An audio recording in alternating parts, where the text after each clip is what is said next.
Hello guys and welcome back to my channel, and today I'm going to show you how you can handle order returns and refund policies in Shopify. So firstly, go to settings, then scroll down and click on policies.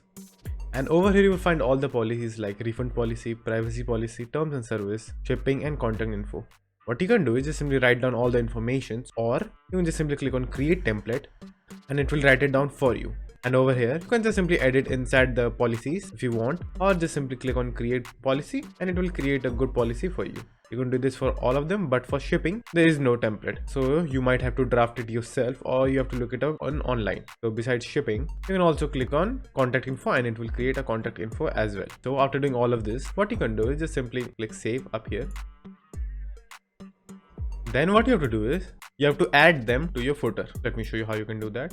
Just simply go back to your online store, then go to navigation, then simply add menu, then type refund policy. After writing refund policy, just simply click on add menu, then again add the name. Now when you will click on links over here, you will find the policies has been added over here. Just simply click on that, then simply choose refund policy, choose that and then add it. And now that way you have added your refund policy. And you can do this for all the policies like shipping, contact and etc. And after doing all of that, just simply press save up here.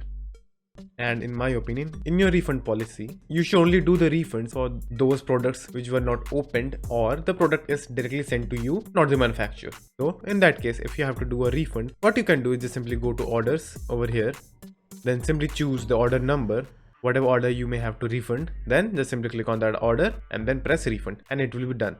So that's it. Thank you for watching. Do like and subscribe to my channel and take care.